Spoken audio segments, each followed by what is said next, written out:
Hi everyone, this is a tutorial for the Happy Days fabric weight pattern.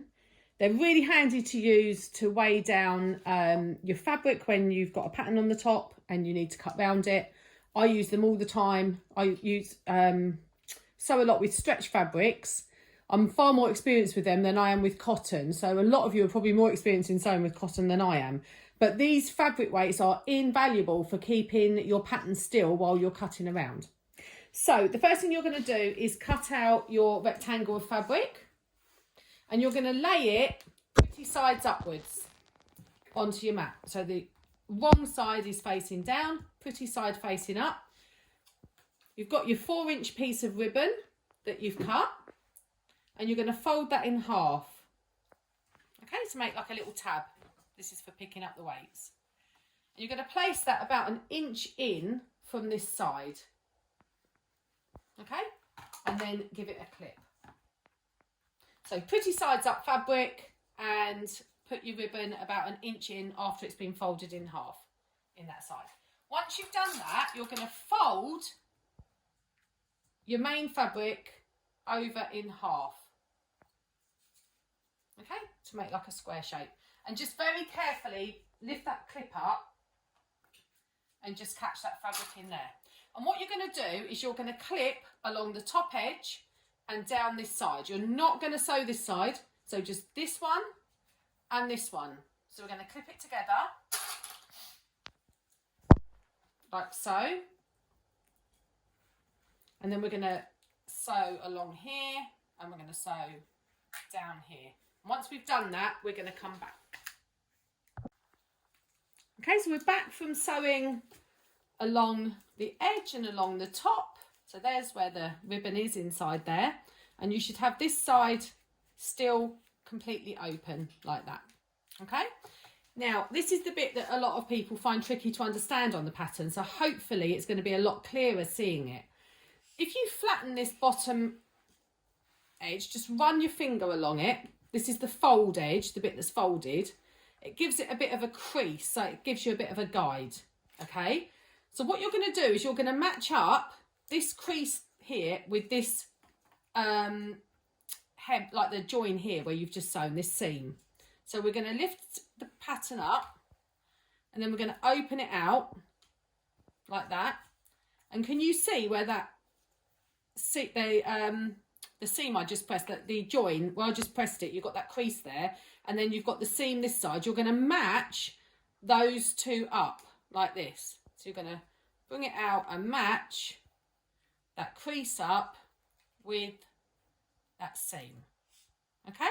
So you end up with kind of like a triangle, like pyramid shape thing. Looks a bit weird, but it will all look fantastic once you've done. So then you're going to pin it or clip it, whatever you prefer,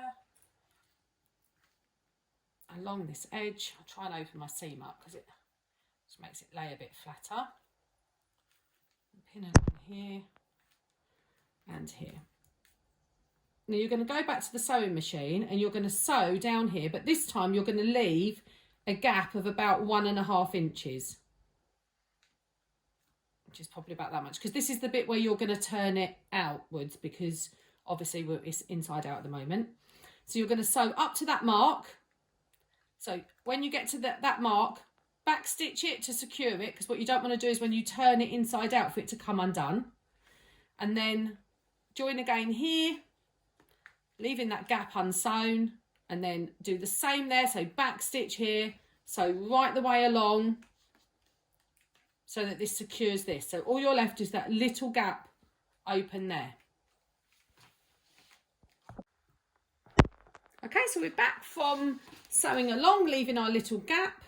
And then you want to turn your pattern weight in the right way. Now, I leave a fairly small gap purely because even though I'm only 40, well, nearly 49, I've got quite bad arthritis in my fingers. So you need to hand stitch this bit shut, and I'm not brilliant at hand sewing now. My fingers are not brilliant, unfortunately, so I leave a fairly small gap. If you find it difficult to turn out, then leave a bigger gap if you don't mind hand sewing it. So all you're going to do is you're going to pull the whole of the weight through this fabric, this hole rather. So So all the fabric, you're going to pull it through here, give it a good old tug right the way through. Can be a bit tricky, take a little bit of time, but just a bit of perseverance, and in the end it will all come out.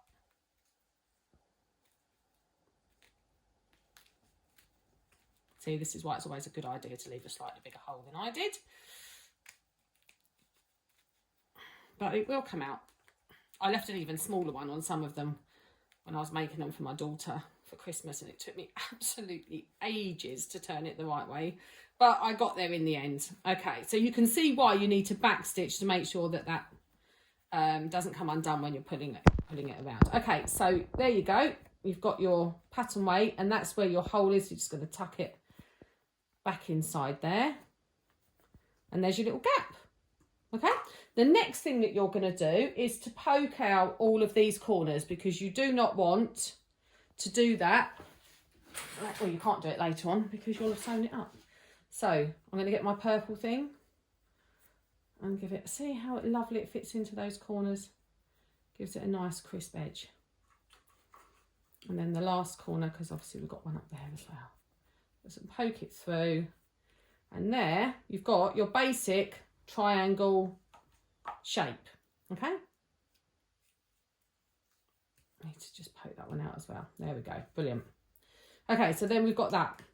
What we're going to do next is, I usually go and give it a bit of an iron because it's a little bit creased when you turn it in the right way.